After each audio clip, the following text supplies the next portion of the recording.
حضرت موسیٰ علیہ السلام کی حضرت خضر علیہ السلام سے ملاقات۔ ایک دفعہ آپ اپنے خادم کے ساتھ سفر کر رہے تھے کہ چلتے چلتے ایسی جگہ پہنچ گئے جہاں دو سمندر ملتے تھے۔ وہاں ان کا خادم مچھلی بھول گیا اور دونوں آگے بڑھے چلے گئے۔ کچھ دور جا کر انہوں نے اپنے خادم سے کہا، میں تھک گیا ہوں، کھانا لاؤ۔ اس نے کہا کہ جب چٹان پر ہم سفر کر رہے تھے تو اس مچھلی نے دریا کا راستہ لیا تھا۔ اصل میں حضرت موسیٰ علیہ السلام کو اسی جگہ کی تلاش تھی، اسی لیے پھر اسی جگہ پر واپس چلے آئے۔ وہاں انہوں نے اللہ کے ایک نیک بندے کو دیکھا اور کہا کہ اللہ نے آپ کو جو کچھ علم دیا ہے وہ مجھے بھی سکھا دیجیے، مگر انہوں نے جواب دیا کہ تم صبر نہ کر سکو گے۔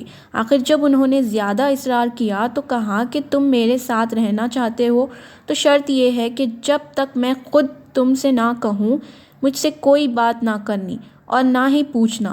حضرت موسیٰ علیہ السلام نے یہ شرط منظور کر لی اور دونوں سفر پر روانہ ہو گئے۔ دونوں ایک کشتی پر سوار ہو گئے تو اس اللہ کے بندے نے کشتی کو توڑ ڈالا۔ حضرت موسیٰ علیہ السلام اس پر ناراض ہوئے اور کہا، تم نے کنواں کشتی توڑ دی، اس میں سوار لوگ ڈوب جائیں گے۔ انہوں نے شرط یاد دلائی تو آپ نے کہا، میں بھول گیا، اب ایسا نہیں ہوگا۔ آگے بڑھے تو خشکی پر ایک لڑکا ملا جسے انہوں نے قتل کر ڈالا۔ اس پر موسیٰ بگڑ گئے اور کہا، بغیر کسی قصور کے اسے مار ڈالا، آپ نے بہت برا کیا۔ اس پر انہوں نے کہا کہ میں نے کہا تھا کہ آپ میرے ساتھ نہ چل سکیں گے۔ پھر دونوں میں قول و قرار ہوا۔ چلتے چلتے ایک گاؤں میں پہنچے جہاں کے لوگوں نے ان کو اپنا مہمان بنانے سے انکار کر دیا، مگر ان دونوں نے دیکھا کہ ایک دیوار گرنے والی ہے، اس کو انہوں نے درست کر دیا۔ حضرت موسیٰ علیہ السلام پھر صبر نہ کر سکے اور کہا کہ اگر آپ چاہتے تو ان سے اس کام پر مزدوری مانگ لیتے۔ اللہ کے بندے نے ان سے کہا کہ اب ہم دونوں ایک ساتھ نہیں رہ سکتے، مگر جدا ہونے سے پہلے ان قصوں کا مطلب سن لیجیے۔ کشتی چند غریب آدمیوں کی تھی جو اسے کرائے پر چلاتے تھے۔ دریا کے ایک طرف کا بادشاہ زبردستی کشتی چھین لیا کرتا تھا۔ میں نے اس کو توڑ دیا کہ عیب دار ہونے کی وجہ سے ایسا کوئی نہ لے گا۔ رہا لڑکا تو اس کے ماں باپ ایماندار تھے مگر یہ سرکش اور کافر تھا۔ ڈر تھا کہ اس کے نافرمانی اور کفر سے ماں باپ کو تکلیف پہنچے۔ میں نے قتل کر دیا کہ اللہ انہیں مہربان اور نیک بیٹا عطا کرے۔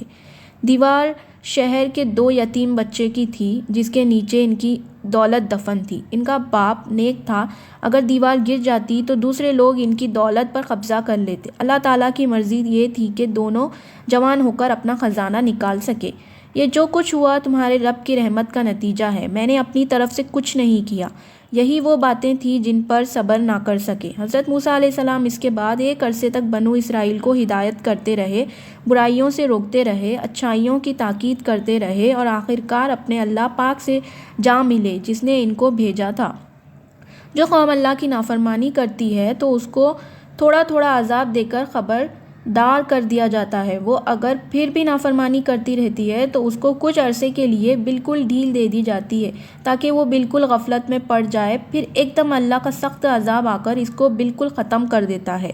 فرعون خود کو خدا کہلواتا تھا، بنو اسرائیل پر ظلم کرتا تھا۔ اللہ تعالیٰ نے اس کے گھر میں حضرت موسیٰ علیہ السلام کو پلوایا اور پھر حضرت موسیٰ علیہ السلام کے ذریعے سے اس کے قوم کو ختم کر دیا۔ دوسرا سبق ہم کو یہ ملتا ہے کہ جو قوم بہت عرصے تک کسی کی غلامی کرتی رہتی ہے، اس کے رگ رگ میں غلامی بس جاتی ہے، غیرت بہادری ختم ہو جاتی ہے اور اس کا جی چاہتا ہے کہ یہ بار بار وہی غلامی کی باتیں کرے جس طرح بنو اسرائیل آزاد ہونے کے بعد کیے۔ تیسرا سبق ہم کو حضرت خضر علیہ السلام کے قصے سے یہ ملتا ہے کہ اللہ آپ کے نیک بندوں کی حفاظت ان کی زندگی میں کرتا ہے اور ان کے مرنے کے بعد ان کی اولاد کی حفاظت کرتا رہتا ہے۔ بے شک۔ جزاک اللہ خیر۔